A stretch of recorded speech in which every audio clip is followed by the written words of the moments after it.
পৰীক্ষিতে যদি মৃত্যুৰ হাতৰ পৰা কালৰ হাতৰ পৰা তক্ষকৰ হাতৰ পৰা বাচিবৰ কাৰণে যদি গংগাৰ আশ্ৰয় ল'ব লাগে আপুনি মই ল'ব লাগে নে নালাগে আৰু এই 3টা দিনত আমি লৈছো নে নাই এই কথা উপলব্ধি কৰিব লাগিব কি গংগা নামেই গংগা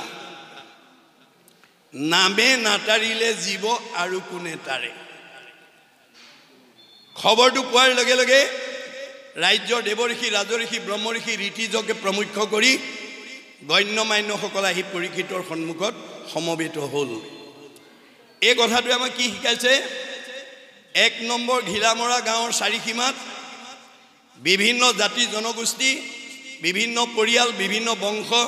বিভিন্ন সমাজৰ বিভিন্ন ধৰ্মাৱলম্বী লোকে বসবাস কৰি থাকিব পাৰে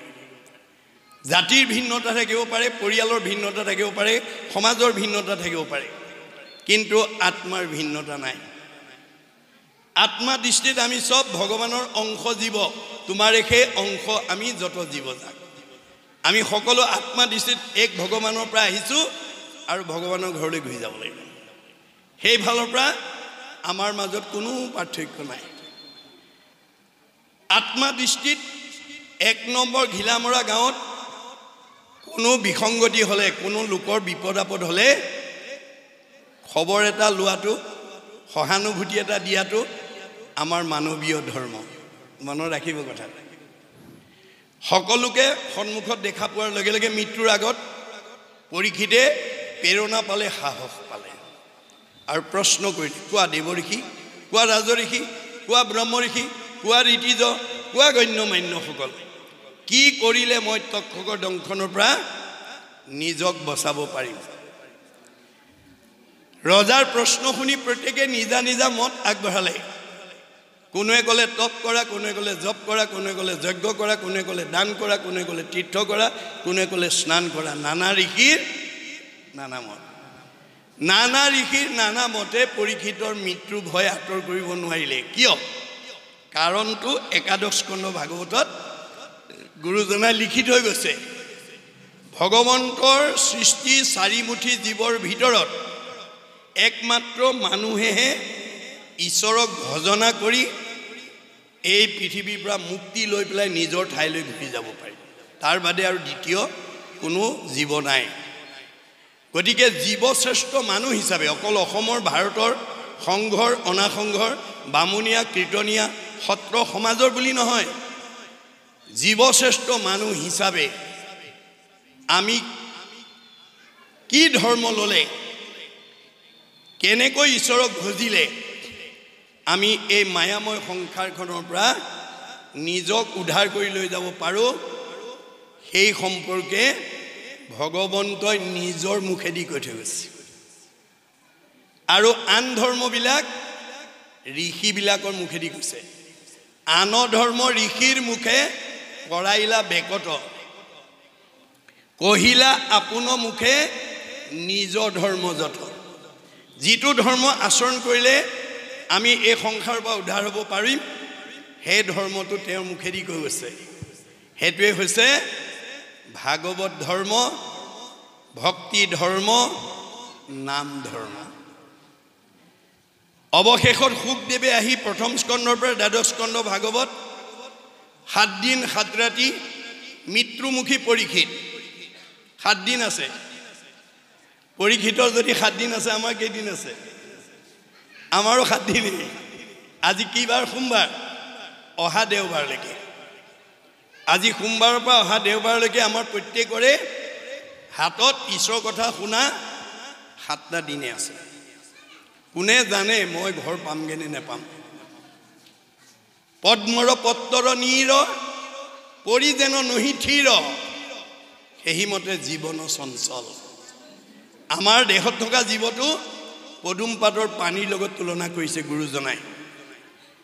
বতাহে কোন সময়ত পদুমৰ পাতৰ পানী পেলাই দিব তাৰ যেনেকৈ নিৰ্দিষ্ট নাই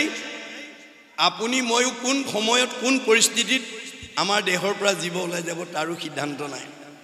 সময় পাওঁতে এনে ধৰণৰ অনুষ্ঠানলৈ 10 বন কাটি কৰি আহিব তোমাৰো গুণৰ মহিমা দেখিয়া এ আন যত কাম দূৰতে তেজিয়া থৈল আন কাম মানে বৈষয়িক কাম যিবোৰ কামত আপুনি আত্মনিয়োগ কৰি থাকিলে জীৱনটো বিফল হৈ যায় আন কৰ্মে লগাইলে যতেক সিও হুৱে বৃথা জনমো বৃথা হুৱে নুশুনয় কৃষ্ণ কথা মানুহৰ জন্মটো বৃথা হৈ যাব কৃষ্ণ কথা নুশুনাকে যদি অকল বিষয়ৰ চিন্তাতে আমি পাৰ কৰি দিওঁ গতিকে সময় সুবিধা পালেই পৰকালৰ ধন সংগ্ৰহ কৰি ল'ব আজিৰ অনুষ্ঠানলৈ নাহি কোনোবা ব্যৱসায়ীয়ে 10,000 টকা লাভ কৰিব পাৰিব কিন্তু লগত নিব নোৱাৰিব আৰু একেদৰে ৰাখিব নোৱাৰিব গীতাত কৈছে আন যত ধন দেখা খৰচিলে যায় বিঠা খাইলে দিলে সবে টুটি যায় নামৰ নাহিকে ক্ষয় লাগে মানে বৃদ্ধি হয় ভাগ বাতিলেও বাঢ়ি যায় আজি ইয়াত শুনা কথা কেইটামান আপোনালোকে ঘৰত ক'বগৈ আপোনালোকৰ সব পৰিয়ালৰ গোটেই আহিব পৰা নাই এজন বা দুজনে আহিছে ঘৰত থকা কেইজনক গৈ যদি ক'ব পাৰে তেতিয়াহ'লে আপুনি ইয়ালৈ আহি যিমান পুণ্য হ'ব যিমান ফল পাব ঘৰত থাকি শুনাজনেও সিমানেই ফল পাব বুলি ভাগৱতে কৈছে যিবা পঢ়ে যিবা শুনে শুনাৱৈ আনক পাপচাৰী সিও যায় বিষ্ণুৰ স্থানত কৃষ্ণ কিন্তু মনত চৰ্চা কৰি কৰি এটা অকণমান মই মনত সংশয় হৈছে সেই সংশয়টো মাৰিবৰ কাৰণে আপোনাক এষাৰ প্ৰশ্ন কৰিছোঁ ভুল হ'লে ক্ষমা কৰিব ৰাইজসকলকো ক্ষমা কৰিব অলপ আগতে আপুনি ব্যাখ্যা কৰি গ'ল যে আমি মনুষ্য জন্ম লৈ আমি কুকৰ্ম কৰিলে বেয়া কৰ্ম ইজনে সিজনক হিংসা কৰিলে যে অন্যায় অধম কৰিলে আমি কুকুৰৰ মেকুৰী যোনিত যাব লাগিব আমি এতিয়া বৰ্তমান সময়ত দেখা যায় আজি এটা কুকুৰেও AC গাড়ীত উঠি ভাল ভাল সুন্দৰ সুন্দৰ ৰুটি ভাল ভাল কাপোৰ ভাল ভাল হিতাপ নিয়ন্ত্ৰণৰ ঘৰত আছে আজি মনুষ্য জন্ম লৈ এটা পেলাই দিয়া বস্তুৰ লগত কুকুৰৰ লিখে টনাটনি কৰিছে কুকুৰ খেদা খাইছে যে এই মানুহজনে তেওঁ কৰ্মফল ভোগিবৰ কাৰণে নে কুকুৰৰ যোনিত যাব লাগে নে মনুষ্য যোনিতেই জন্ম হৈ তেওঁ কুকুৰৰ লিখে ব্যৱহাৰ পাব লাগে তাৰ কৰ্মফল ভোগিব লাগে এই কথা খাবলৈ বুজাই হ'ব মই এইখিনি কথা আপোনাক কৈ যাম যে আমাৰ কৰ্মফল আমি ভোগিবই লাগিব আপুনি এই জন্মত যদি কাৰোবাৰ ধাৰ খাই যায় ভগৱানৰ সংবিধানত লিখা আছে ইমান টকাৰ পৰা ইমান টকা ধাৰ খাই গ'লে পিছৰ জন্মত মেকুৰী হৈ নিগনি মাৰি ধাৰ খুজিবলৈ আহিব লাগিব ইমান টকাৰ পৰা ইমান টকা ধাৰ খাই গ'লে কুকুৰ হৈ চুৰ খেদি ধাৰ খুজিবলৈ আহিব লাগিব ইমান টকাৰ পৰা ইমান টকা ধাৰ খাই গ'লে গাই গৰু হৈ গাখীৰ দি পোৱালি দি ধাৰ খুজিবলৈ আহিব লাগিব ইমান টকাৰ পৰা ইমান টকা ধাৰ খাই গ'লে বলদ গৰু হৈ হাল বাই ধাৰ খুজিবলৈ আহিব লাগিব ইমান টকাৰ পৰা ইমান টকা ধাৰ খাই গ'লে পৰৰ ঘৰত কৰ্মচাৰী হৈ কাম কৰি ধাৰ খুজিবলৈ আহিব লাগিব ইত্যাদি ইত্যাদি সবৰে ঘৰত চাকৰ নাথাকে চাব আপুনি বিচাৰিও নাপায় কাৰোবাৰ ঘৰত নিজে সোমাবগৈ সবৰে ঘৰত কুকুৰ মেকুৰী নাথাকে বান্ধিও ৰাখিব নোৱাৰে যদি আপোনাৰ পূৰ্বৰ জন্মত ঋণগ্ৰস্ত হৈ থকা নাই মানে প্ৰতিটো জাতিৰে পুণ্যৰ তাৰতম্য আছে কৰ্মফলত কুকুৰৰ জন্ম ল'লে কি কিন্তু সি AC ৰুমত আছে তাৰমানে কুকুৰ জাতিৰ ভিতৰত সি বেছি পুণ্য কৰা কুকুৰ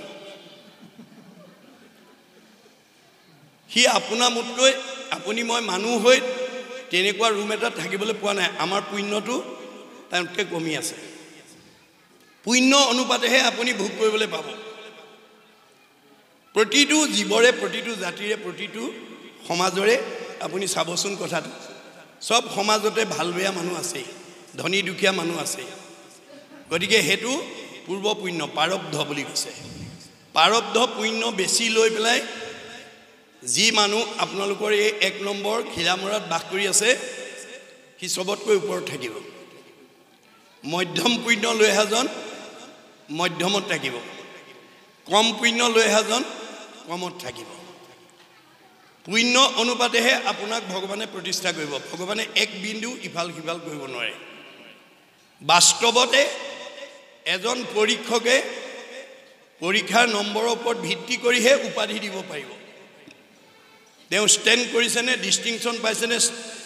ষ্টাৰ পাইছেনে, লেটাৰ পাইছেনে, ফাৰ্ষ্ট ডিভিজন নে ছেকেণ্ড ডিভিজন, তেওঁ নম্বৰৰ ওপৰত ভিত্তি কৰিহে তেওঁ উপাধিটো দিব পাৰিব। পৰীক্ষক হ'ল বুলি নিজৰ ইচ্ছাই এওঁক ষ্টেণ্ড কৰা বুলি কৈ দিওঁ বুলি কৰিব নোৱাৰিব। স্বয়ং ভগৱানৰ অধিকাৰ নাই যে আপুনি কম পুণ্য লৈ সেই ভাল জেগাত থোৱাৰ অধিকাৰ নাই, আৰু যিমান পুণ্য আনিছে সিমান মতে আপোনাক ৰাখিব। এই যিটো জাতি কুকুৰ মেকুৰী জাতি বুলি কৈছে, এইবোৰ কেৱল কৰ্মফলে ভগৱন্তই সৃষ্টি কৰিছে। কৰ্ম অনুসৰি তেওঁ সেই স্থানত গৈ পেলাই অৱস্থান কৰি আছে। গতিকে সেই কৰ্মফল আমি প্ৰত্যেক জীৱই ভোগ কৰিবই লাগিব। গতিকে কুকুৰ মেকুৰী গাহৰি এইটো যিটো আমি দেহটো চাই গৈছোঁ, দেহটো চাইহে আমি কওঁ এইটো কুকুৰ, এইটো মেকুৰী, এইটো গাহৰি, এইটো ছাগলী, এইটো বাঘ, এইটো সিংহ। দেহটো চাইহে কওঁ এইজন মতা মানুহ, এগৰাকী মাইকী মানুহ, এইটো ডেকা ল'ৰা, এজনী গাভৰু ছোৱালী। আত্মাৰ ডেকা গাভৰু কুকুৰ মেকুৰী নাই। কৰ্মফল অনুসৰি সেই ঠাইত ভগৱানে আমাক অৱস্থান কৰিছে। এইটোৰ পৰা আমি কোনেও ৰেহাই নাপাওঁ। ভাগৱত শুনি আমি যাতে আকৌ কুকুৰ হ'বগৈ লগা নহয়, মেকুৰী হ'বগৈ লগা যাতে নহয়, বা সিংহ যাতে হ'ব লগা নহয়, তাৰ কাৰণে ভাগৱত শুনি বেয়া স্বভাৱটো এৰিবৰ কাৰণে ভাগৱত শুনিবলৈ আহিব লাগে। আপোনালোকৰ ইয়াত হয়তো ভাওনা চাওনা হ'ব নেকি? হ'ব। যেতিয়াই হওক আপোনালোকৰ গাঁৱৰ যুৱক যুৱতী উঠি অহা প্ৰজন্মই যদি এই নামঘৰত যদি নিৰ্গুণ কৃষ্ণৰ গুণলীলা গীত বাদ্য নৃত্য পৰিৱেশনৰ দ্বাৰা যদি প্ৰদৰ্শন কৰিব পাৰে, তেতিয়াহ'লে আমাৰ বেদত কৈছে কেশৱ অগ্ৰে গীতং বাদ্যং নৃত্যং য কৰোতি কলৌ নৰঃ পদে পদে অশ্বমেধ ফলং প্ৰাপ্নুতি নিত্যৈচ্ছ। নিৰ্গুণ কৃষ্ণৰ গুণলীলা যদি নামঘৰত উঠি অহা প্ৰজন্মই গীত বাদ্য নৃত্য পৰিৱেশনৰ দ্বাৰা পৰিৱেশন কৰে, প্ৰতিটো খোজৰ মূল্য এটা এটা অশ্বমেধ যজ্ঞৰ সমান পুণ্য সাধন হ'ব। আৰু যিসকল দৰ্শকে আহি সেই নিৰ্গুণ কৃষ্ণৰ গুণলীলা চাবহি, গীতং বাদ্যং নৃত্যং হৰি কথা শুনে স্বপুণ্যাত্মা তলৈকৰ ওপৰে সংস্থিতা। আপুনি শুনা আৰু চোৱা সকলকো ভগৱানে ক'ত থ'ব? তলৈকৰ ওপৰত বৈকুণ্ঠত দিব। কিন্তু আপুনি গীত বাদ্য নৃত্য পৰিৱেশন কৰিব পাৰোঁ বুলিয়ে, ভালকৈ বৰগীত গাব জানো বুলিয়ে, ভালকৈ ভাগৱত পঢ়িব জানো বুলিয়ে, ভালকৈ অভিনয় কৰিব পাৰোঁ বুলিয়ে যদি অন্য দেৱতাৰ স্থানত গৈ পেলাই যদি আপুনি পৰিৱেশন কৰে, তে আপোনাৰ অৱস্থা কি হ'ব? আমাৰ ভাগৱতৰ একাদশ খণ্ডত কৈছে, আন দেৱ এৰে কৰে কেশৱক সম জানিবাহা শিশিজন পাতকী পৰম হুইবেক বিস্তাৰ কীট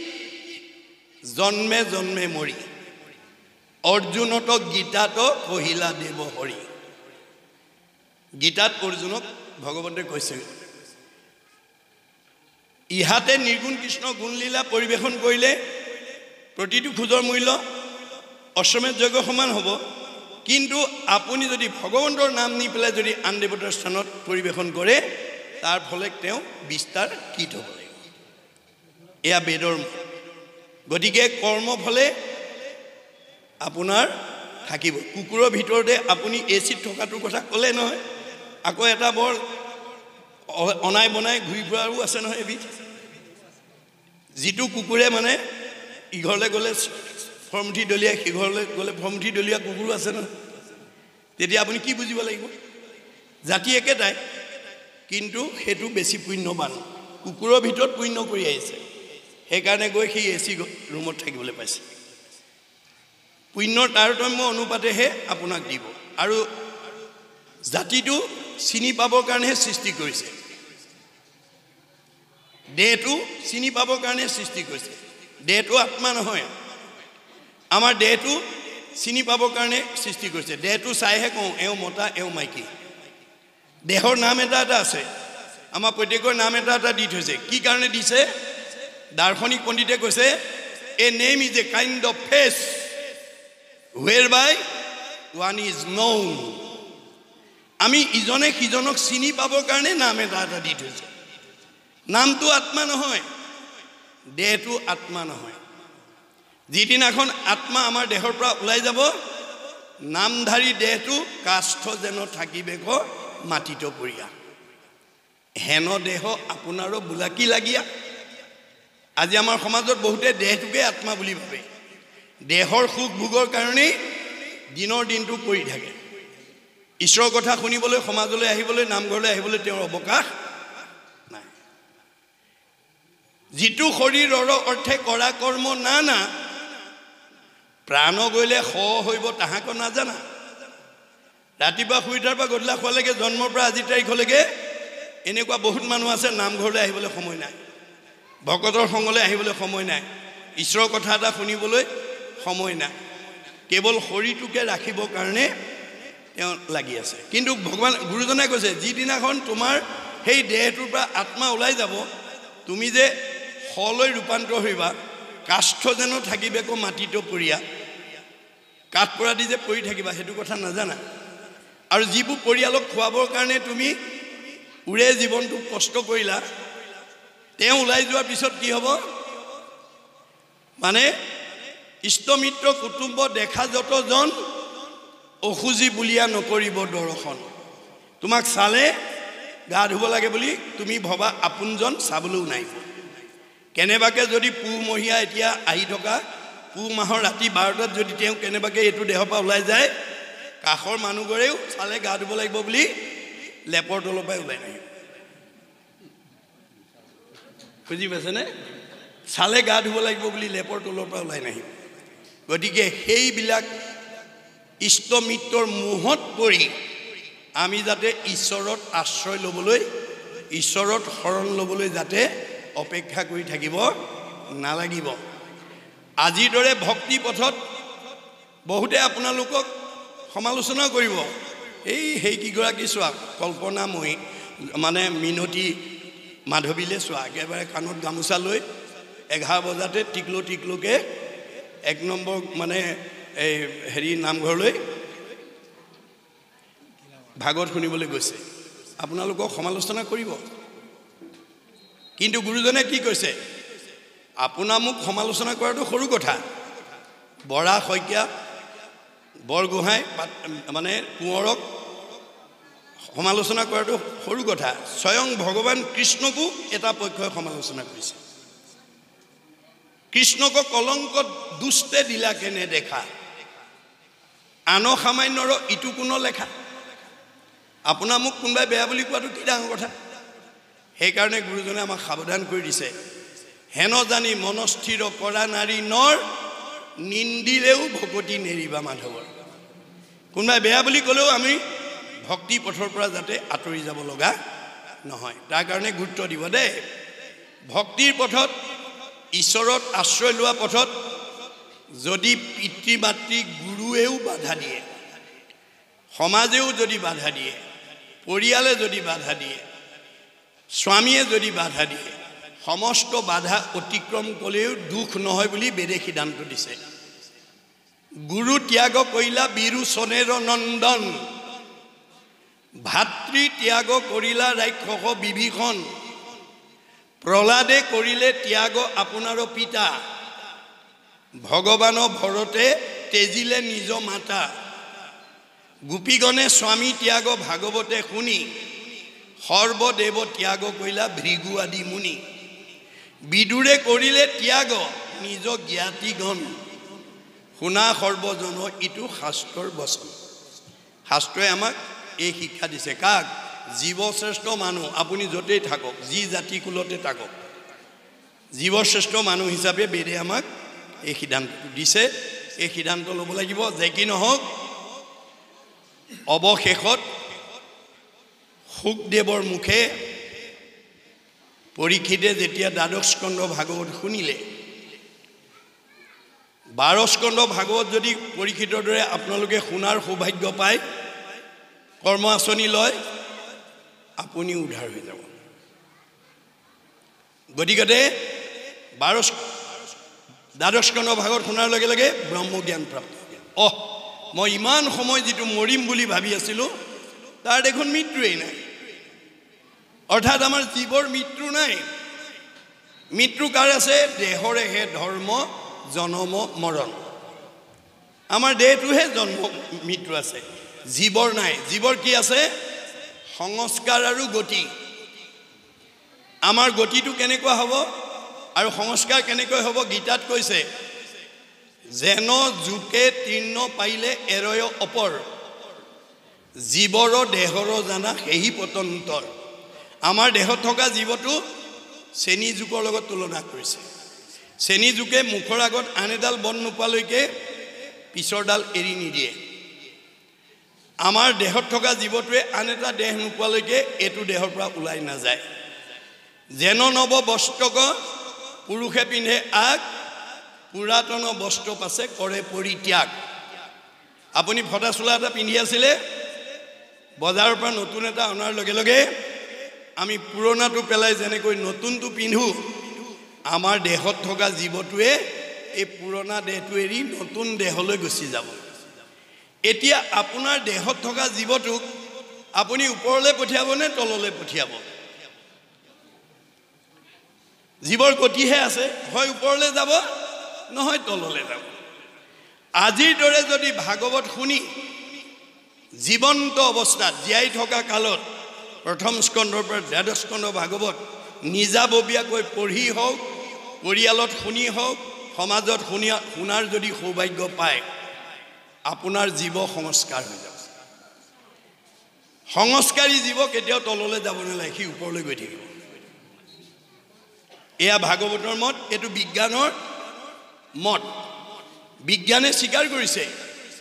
আৰু শাস্ত্ৰত উল্লেখ কৰিছে। মাধৱদেৱে ঘোষাত উল্লেখ কৰিছে, কৰ্ণপথে ভকতৰ হিয়াত প্ৰৱেশী হৰি, দুৰ্বাসনা হৰে সমস্তই, জলৰ যতেক মল, যেহেন শৰত কালে স্বভাৱতে নিৰ্মল হয়। কাণেদি কৃষ্ণ কথা সোমোৱাৰ লগে লগে মনৰ বেয়া ভাৱবিলাক ওলাবলৈ বাধ্য হ'ব। খালী বটলত পানী ভৰাই দিয়াৰ লগে লগে